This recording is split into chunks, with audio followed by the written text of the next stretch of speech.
বর্তমান সমাজে যা দেখতে পাই যে এক শ্রেণীর আলেমরা তাহারা রসুলকে, আল্লাহর হাবিবকে, সরকারে দু আলম আবুল কাসেম মোহাম্মদ সাল্লাল্লাহু আলাইহি ওয়াসাল্লামকে কটাক্ষ করে, ছোট করে, সূক্ষ্ম থেকে সূক্ষ্মভাবে ছোট করে কথা বলেন এবং রসুলের পরিবার, আওলাদে রসুল, পাক পাঞ্জাতন 12 ইমাম 14 মাসুম, তাদেরকেও সূক্ষ্মভাবে ছোট করে কথা বলেন। কথা বলে তাহারা নিজেদের খেয়াল খুশি মতো সত্য এবং মিথ্যাকে মিশ্রণ করে তাহারা তাদের ফিল তৈরি করেন। কিন্তু আমরা এটুক ভুলে যাই, আমাদের বিবেক অন্ধ হয়ে যায় কখন, যখন আমরা দেখতে পাই যে এই মানুষগুলো আল্লাহর রসুলের বাণী আল কোরআন, কারণ আল্লাহ নিজেই বলছেন ইন্নাহু লা কাউলুন রসুলিন কারীম, নিশ্চয়ই এই কোরআন হচ্ছে সম্মানিত রসুলের বাণী। কোরআন কার বাণী? সম্মানিত রসুলের বাণী। এই সম্মানিত রসুলের বাণী যখন আল কোরআন, এই আল কোরআনকে নিয়েই তারা কি করে, সম্মানিত রসুলের পিছনে তার তার দুষ নাউজুবিল্লাহি মিন জালিক, তাকে সূক্ষ্মভাবে ছোট করার জন্য তার পিছনেই লাগায় দেয়। তার একটা প্রমাণ, যেরকম সূরা কাহাফের শেষে যদি আপনি খেয়াল করেন, সূরা কাহাফের শেষের আয়াতে হচ্ছে কুল ইন্নামা আনা বাশারুম মিসলিকুম, কুল বলে দিন, ইন্নামা নিশ্চয় আমি কি, আনা বাশারুম মিসলিকুম তোমাদের মতো মানুষ, চামড়াধারী। মিসলিক বাশারুম কইছে, ইনসানও কয় নাই, তোমাদের মতো চামড়াধারী। আল্লাহ রসুল জিজ্ঞেস করছে আমি কি তোমাদের মতো চামড়াধারী? আল্লাহ রসুল জিজ্ঞেস করছে এই কাফেরদেরকে, মুশরিকদেরকে। সাহাবায়ে কেরামরাও ছিলেন ওইখানে। তখন আল্লাহ রসুল জালালিতে আয়েশা সে বলে ফেলেছেন যে আমি কি তোমাদের মতো চামড়াধারী? কখনোই না, কখনোই না ইয়া রাসূলুল্লাহ, ইয়া হাবিবাল্লাহ। আপনার পায়ের তলা হতে মাথার চাঁদি পর্যন্ত যাহা কিছু আছে রবের সম্পূর্ণ জাত নূরে নূরময়। ইয়া রাসূলুল্লাহ, ইয়া হাবিবাল্লাহ, ওগো রাহমাতাল লিল আলামিন। রহমতের মধ্যে মাটি থাকে না, রহমতের মধ্যে আগুন থাকে না, রহমতের মধ্যে পানি থাকে না, রহমতের মধ্যে কখনোই এই আগুন, পানি, মাটি, বাতাস থাকে না, থাকে রবের জাত নূর। আল্লাহর হাবিব স্বয়ং জাত নূর। আর দেহ কখনোই মোহাম্মদ না, মোহাম্মদ হচ্ছে এই দেহ আকারের ভেতরে যে রূপী রব, যিনি স্বয়ং বিকশিত প্রকাশিত, তিনি হচ্ছেন মোহাম্মদ সাল্লাল্লাহু আলাইহি ওয়াসাল্লাম। এই মোহাম্মদ সাল্লাল্লাহু আলাইহি ওয়াসাল্লাম তিনি কখনো মারা যান না, তিনি কখনো মরেন না। কারণ রুহের মৃত্যু নাই, কারণ রবের মৃত্যু নাই। মোহাম্মদ সাল্লাল্লাহু আলাইহি ওয়াসাল্লামের মৃত্যু নাই।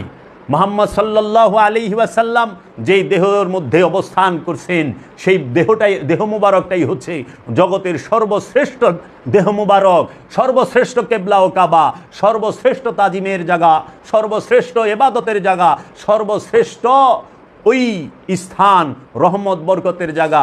তাই আল্লাহ রাব্বুল আলামিন মোহাম্মদ সাল্লাল্লাহু আলাইহি ওয়াসাল্লাম তিনি হচ্ছেন রাহমাতাল লিল আলামিন। রহমত মরে না, রহমতের জন্ম নাই, রহমতের মৃত্যু নাই। রহমত খায় না, রহমত ঘুমায় না। রহমত সে যেইখানে আছেন, রব সেইখানে আছেন, রব যেখানে আছেন, রহমত সেখানে আছেন। আল্লাহ রাব্বুল আলামিন সূরাতুল ফাতিহার মধ্যে বলেছেন আলহামদু, একমাত্র প্রশংসা লিল্লাহি, সেই আল্লাহর জন্য, রব্বুল আলামিন, যিনি সমস্ত আলমের রব। আলম একটা পৃথিবীকে বলা হয় আরবিতে আলম, দুইটা পৃথিবীকে বলা হয় আলামাইনে, আর সমস্ত জগৎকে বলা হয়, সমস্ত গ্রহ উপগ্রহ, সৌরজগৎ, গ্যালাক্সি, যাহা কিছু আছে সমস্ত কিছুকে একত্রিত করে বলা হয় আলামিন। আল্লাহকে রব্বুল আলামিন, সমস্ত আলমের রব। আল্লাহর হাবিবকে ওমা আরসালনাকা ইল্লা রাহমাতাল লিল আলামিন, আমার হাবিব হচ্ছে সমস্ত আলমের রহমত। আল্লাহর হাবিব কি? সমস্ত আলমের রহমত। আল্লাহর হাবিবের বেলায় বাবা হয় নাই ওমা আরসালনাকা ইল্লা রাহমাতাল লিল আলম, একটা পৃথিবীর রহমত, সেটা বলা হয় নাই। একটা দুইটা পৃথিবীর রহমত আল্লাহর হাবিবকে বলা হয় নাই, বলা হয়েছে সমস্ত জগতের রহমত আপনি। তাইলে সমস্ত জগতের রব্বুল আলামিন, আর সমস্ত জগতের রহমত রাহমাতাল লিল আলামিন। তো রাহমাতাল লিল আলামিন যদি ইন্তেকাল করেন, তাহলে রহমত থাকে কই? রহমত থাকে কই? রাহমাতাল লিল আলামিনকে যারা মাটি প্রমাণ করতে চায়, নাউজুবিল্লাহি মিন জালিক, মাটির তৈরি, এটা প্রমাণ করতে চায়, তাহারা তাদের জ্ঞান সীমিত, তাহাদের পুঁথির জ্ঞান আছে কিন্তু রহমাতাল লিল আলামিনের রহমতের জ্ঞান তাদের নাই, হেকমার জ্ঞান নাই, তাদের কেতাবের জ্ঞান নাই, তাদেরকে ওই রহমত থেকে বাবা জাহাঙ্গীর কেতাবের জ্ঞান দান করেন নাই, আমার মুর্শিদ কেবলাও কাবা তাকে হেকমতের জ্ঞান দান করেন নাই। এর জন্য বলে আল্লাহর হাবিব নাকি সৃষ্টি, নো, নেভার নেভার, কখনোই না। আল্লাহর হাবিব স্বয়ং সেই স্বয়ং রহমত, স্বয়ং নূর। যে মৌলবী কইতাছে মানুষ মাটির তৈরি, উনিও নিজে জানে না উনিও যে নূর, কারণ নফস কখনো আগুন পানি মাটি দিয়ে তৈরি করা হয় না, নফস কখনো আগুন পানি মাটি বাতাস দিয়ে তৈরি করা হয় না। নফস সৃষ্টি হচ্ছে আল্লাহর সর্বশ্রেষ্ঠ সেফাতি নূর হচ্ছে নফস। আল্লাহর সেফাতের মধ্যে সর্বশ্রেষ্ঠ সেফাত মানে গুণাবলী, আল্লাহর সর্বশ্রেষ্ঠ সেফাত গুণাবলীর মূলই হচ্ছে এই নফস। সর্বশ্রেষ্ঠ সেফাত কি? রুহের রবের সর্বশ্রেষ্ঠ সেফাত হচ্ছে নফস, এই নফস। আর আগুন পানি মাটি বাতাস দিয়ে তৈরি করা হয় এই দেহ। এই দেহ 3.5 হাত দেহ, এই 3.5 হাত দেহের মধ্যে আগুন আছে, পানি আছে, মাটি আছে, বাতাস আছে। কিন্তু নফস সে আগুনও না, পানিও না, মাটিও না, বাতাসও না, সে হচ্ছে রবের সর্বশ্রেষ্ঠ সিফাত। এর জন্য আল্লাহর হাবিব বলছে, মান আরাফা নফসাহু ফাকাদ আরাফা রব্বাহু, যে নিজের নফসকে চিনতে পেরেছে কোনো সন্দেহ নাই সে তার রবকে চিনে ফেলেছে। কারণ এই রবকে চিনতে গেলেই নফসকে চিনতে হবে, আর রবের সবচেয়ে বড় রহস্যই হচ্ছে এই নফস। রবের সবচেয়ে বড় রহস্য হচ্ছে এই নফস, আবার শয়তানেরও সবচেয়ে বড় রহস্য হচ্ছে এই নফস। কারণ নফসের সাথে শয়তানকে মিশিয়ে দেওয়া হয়, দেহের সাথে না। তাই আমার দয়াল বাবা জাহাঙ্গীর বলছে, তোমার এই দেহটা মুসলমান, তোমার এই দেহটা মুসলমান, এই দেহ তৌহিদে বাস করে, এই হাত তৌহিদে থাকে, এই চোখ তৌহিদে থাকে, এই কান তৌহিদে বাস করে, এই নাক তৌহিদে বাস করে, এই জবান তৌহিদে বাস করে, এই পা তৌহিদে বাস করে, এই দেহ তৌহিদে বাস করে। তোমার এই দেহের ভেতর এবং বাহিরের যত অঙ্গ প্রত্যঙ্গ আছে সব তৌহিদে বাস করে। শুধু তৌহিদে বাস করে না একটা জিনিস, সেই জিনিসটা হলো তোমার কলব, তোমার অন্তর, তোমার মন। এই কলবের সাথে রব্বুল আলামিন ইচ্ছা করে খান্নাস রূপী শয়তানকে মিশাই দিছে।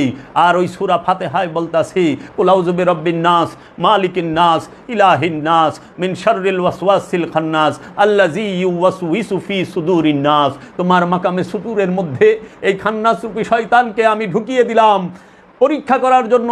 হে মানব জাতি, হে মানুষেরা, তোমরা এই খান্নাস রূপী শয়তান হতে মুক্তি নাও। তাই বাবা জাহাঙ্গীর বলেছেন যে সমগ্র পৃথিবীর মধ্যে যত ধর্ম আছে সকল ধর্মের একমাত্র মূল উপদেশ হচ্ছে আপন নফস হতে খান্নাস রূপী শয়তানকে মুসলমান করা অথবা তাড়িয়ে দেওয়া। এই খান্নাস রূপী শয়তানকে মুসলমান করতে পারলে অথবা তাড়িয়ে দিতে পারলে সে মুমিনে পরিণত হয়। তাই শয়তান থাকে নফসের সাথে মিশে, শয়তান থাকে কলবের সাথে মিশে, শয়তান রুহের সাথেও মিশে থাকে না, শয়তান দেহের সাথেও মিশে থাকে না। দেহ তৌহিদে বাস করে, আর রু স্বয়ং রব্বুল আলামিন নিজে। রুহের মরণ নাই, রু মরে না। রু সারা কোরআনে একটি আয়াতও নাই কুল্লু রুহিন যায়কাতুল মউত, যে প্রত্যেক রু মৃত্যুর স্বাদ গ্রহণ করবে, নাই। কোরআনে আছে কুল্লু নাফসুন যায়কাতুল মউত, প্রত্যেক নফস মৃত্যুর স্বাদ গ্রহণ করবে। মৃত্যুতে নফস ধ্বংস হবে না, স্বাদ গ্রহণ করবে। আর কোরআন এইটাও নাই যে কুল্লু নাফসুন তাবাকাতুল মউত, মৃত্যুতে নফস ধ্বংস হবে, সেটাও নাই। আছে কি? কুল্লু নাফসুন যায়কাতুল মউত, প্রত্যেক নফস মৃত্যুর স্বাদ গ্রহণ করবে। আর এই মৃত্যুতে ধ্বংস হয় কে? এই দেহটা, আগুন পানি মাটি বাতাসের দেহটা। সাধারণ মানুষ যারা যারা কামালিয়াত হাসিল করতে পারে নাই, যারা মুমিন হইতে পারে নাই, যে মানুষটি খান্নাস রূপী শয়তানকে নফস থেকে দূর করতে পারে নাই, মুসলমান করতে পারে নাই, সেই মানুষটির আপন দেহটি তখন কি হয়? যে আগুন পানি মাটি বাতাসের এই দেহটি পইচা গইলা মাটিরটা মাটির সাথে চলে যায়, পানিরটা পানির সাথে চলে যায়, বাতাস বাতাসের সাথে মিলে যায়, আগুন আগুনের সাথে মিলে যায়। এই দেহের মধ্যে যখন পচন ধরে, দেহ যখন বিচ্ছিন্ন হয় নফস থেকে, সর্বপ্রথম বন্ধ হয়ে যায় বাতাস এবং আগুন। আগুন নিভে যায়, বাতাস বন্ধ হয়ে যায়, তারপরে পচা শুরু করে। পচলে সর্বপ্রথম বাইরায় পানি, তারপরে মাটি। ওই পানি আর মাটি মাটির মধ্যে চলে যায়। আর অদৃশ্য যে আগুন, সেই আগুন আগুনের সাথে মিলে। আপনি মনে করেন না আগুন শুধু কাঠেরই হয়, কয়লারই হয়, লাকড়িরই হয়। লাকড়ি, কয়লা, কাঠ, কয়লার এই বাদেও অনেক আগুন আছে মানুষের মধ্যে। লোহার আগুন, কয়লার আগুন, লাকড়ির আগুন না, মানুষের মধ্যে আছে মোহমায়ার আগুন, কামনা বাসনার আগুন। এই মোহমায়া কামনা বাসনার আগুনকেই কোরআন বলেছে জিন। কোরআন বলেছে জিন, যেই আগুনটা অতিরিক্ত উত্তাপ আছে, তাহাকেই বলা হয় জিন। এর জন্য আল্লাহ নিজে বলছেন আল্লাহর হাবিবকে যে তোমাদের সাহেব জিনগ্রস্ত নয়, তোমাদের সাহেব জিনগ্রস্ত নয়, তোমাদের সাহেব পাগল নয়। আল্লাহ কোরআনে বলে দিছে নবী মুহাম্মদ সাল্লাল্লাহু আলাইহি ওয়াসাল্লাম জিনগ্রস্ত নয়, কারণ তিনি স্বয়ং রূহ। যে স্বয়ং রূহ সে জিনগ্রস্ত থাকে না, সে জিনগ্রস্ত থাকে না। যদি দেহ মোহাম্মদ হইতো, সমস্ত দেহের মালিক মোহাম্মদ হইয়া যাইত। কখনোই সে মোহাম্মদ না দেহ, ওই রূহ রব, সে নিজেই মোহাম্মদ। এর জন্য ওই রূহ রূপী রব যে দেহের উপরে অবস্থান করে, যেই নফসের উপরে অবস্থান করে, যেই নফসকে ঢেকে ফেলে, যেই নফসের মধ্যে ফানা হয়ে, যেই নফসের মধ্যে, যেই নফসটি ওই রুহের মাঝে ভাসমান হয়, তখন সেই রূহকে, সেই নফসকে, সেই দেহটাকেই বলা হয় মুহাম্মদ সাল্লাল্লাহু আলাইহি ওয়াসাল্লাম। তাই আল্লাহর হাবিব বলেছেন আউয়ালুনা মুহাম্মদ, আখিরুনা মুহাম্মদ, আওসাতুনা মুহাম্মদ, কুল্লানা মুহাম্মদ। আউয়ালুনা মুহাম্মদ, আদিতেও আমরা মুহাম্মদ, আওসাতুনা মুহাম্মদ, মধ্যখানেও আমরা মুহাম্মদ, আখিরুনা মুহাম্মদ, শেষও আমরা মুহাম্মদ, কুল্লানা মুহাম্মদ, সর্বখানে আমরা মুহাম্মদ। কারণ আমরাই মুহাম্মদ। কে মুহাম্মদ? স্বয়ং রব্বুল আলামিন। যে রূহ, আল্লাহর যে রূহ, সে রূহ যখন প্রকাশিত এবং বিকশিত হয়, তখন তাকেই বলা হয় নূরে মুহাম্মদ। বাবা জাহাঙ্গীর, কালান্দার বাবা জাহাঙ্গীর, আমার দয়াল মুর্শিদ কেবলাও কাবা, সেই কিতাবের মধ্যে লিখেছেন এবং তার অবারিত রহমত আমাকে দান করেছেন। আমি তার অবারিত রহমত পেয়ে সেইখান থেকে এই বাণী বলেছি। বাবা জাহাঙ্গীরই বলেছেন যে এই নূরে মুহাম্মদ তিনি সর্বকালে সর্বসময়ে আছেন, তিনি সর্বসময় আছেন, তিনি কোথাও স্থির নন। নূরে মুহাম্মদ স্থির নয়। যেই নফসের উপরে, যেই দেহের উপরে রব্বুল আলামিন প্রকাশিত বিকশিত হয়, তাকেই বলা হয় মুহাম্মদ। এর জন্য মুহাম্মদ সে আমরা রূপের, আহাদ রূপে বিরাজমান। সে রব্বুল আলামিন সমগ্র সৃষ্টির মাঝে জিন এবং ইনসানকে হেদায়েতের জন্য এই নূরে মুহাম্মদের অধিকারী, এই নূরে মুহাম্মদের ধারক বাহকদেরকে কালে কালে, যুগে যুগে, প্রত্যেক ভাষায়, প্রত্যেক জাতিতে আল্লাহ রব্বুল আলামিন প্রেরণ করতেছেন মানবের হেদায়েতের জন্য, জিনের হেদায়েতের জন্য। এই মুহাম্মদ সাল্লাল্লাহু আলাইহি ওয়াসাল্লাম তিনি তার এই নূর তার বংশকে দান করেছেন, তার ইতরাতকে দান করেছেন, তার আহলে বাইতকে। সবাই এই জগৎকে আলোকিত করবে, এই নাদান পাপী মানুষকে হেদায়েত করবে। মুহাম্মদ সাল্লাল্লাহু আলাইহি ওয়াসাল্লাম ছাড়া হেদায়েতের কোনো জায়গা নাই। যিনি নূরে মুহাম্মদের ধারক বাহক, তিনি হেদায়েত করে থাকেন। আজকে আমরা সেই নূরে মুহাম্মদ সমাজে সম্মান করি নাই, আমরা তাদেরকে সমাজে শান্তিতে থাকতে দেই নাই, আমরা সবসময় অত্যাচার করেছি। কারণ আমরা যে ভোগীর দল, ভোগী কখনো ত্যাগের বাণী শুনে না, অন্ধ কখনো আয়না দিয়ে কিছু দেখতে পায় না। অন্ধের সামনে আয়না ধরা আর না ধরা সমান কথা, ভোগীর সামনে ত্যাগের বাণী বলা আর না বলা সমান কথা, স্বার্থপরের কাছে প্রেমের কথা বলা আর না বলা সমান কথা।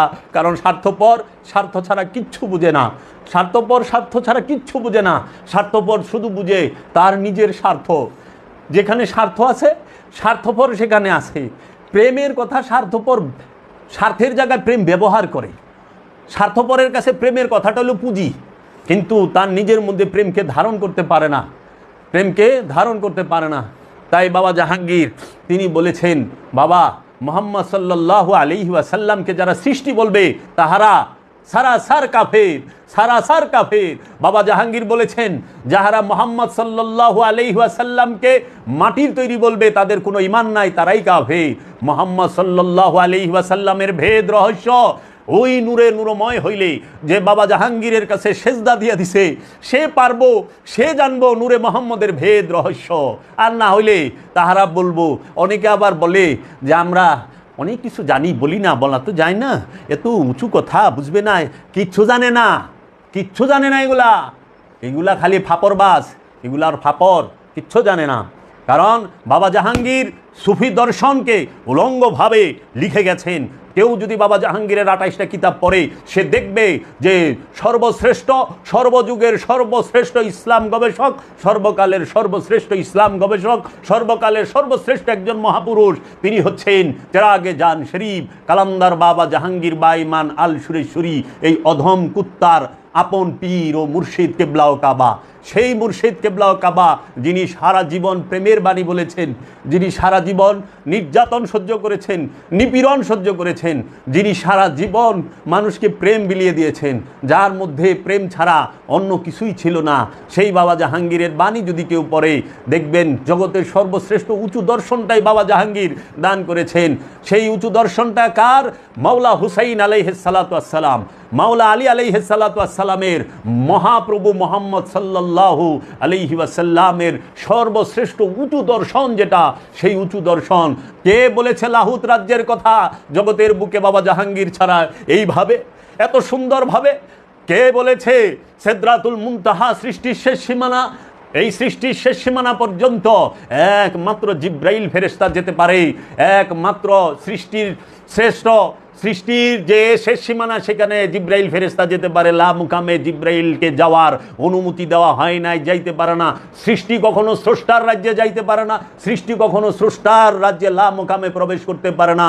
স্রষ্টার রাজ্য লা মুকাম, সেই স্রষ্টার রাজ্য লা মুকামে যদি কাহারও যাইতে হয়, যাইতে হবে একমাত্র স্রষ্টাকেই, একমাত্র স্রষ্টাকেই, একমাত্র স্রষ্টা নূরে নূরময় যিনি, তিনি। তাই আল্লাহর হাবিব সরকারে দু আলম হযরত মুহাম্মদ সাল্লাল্লাহু আলাইহি ওয়াসাল্লাম, তিনি রবের জাত নূরে নূরময়, রবের কোনো সেফাতি নূর আল্লাহর হাবিবের মধ্যে নাই, জাত নূর বিদ্যমান, তিনি স্বয়ং আল্লাহর জাত। এর জন্য তিনি এই সশরীরে দেহ মোবারক নিয়ে, এই জগতের এই জুব্বা মোবারক সেফাত নিয়েই তিনি লা মুকামে মেরাজ শরীফে গিয়েছেন।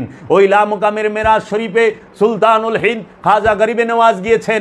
ওই মেরাজ শরীফের মধ্যে গৌসে পাক আব্দুল কাদের জিলানী আলাইহিস সালাতু ওয়াস সালাম গিয়েছেন। ওই মেরাজ শরীফে বাবা শেখ ফরিদ গিয়েছেন।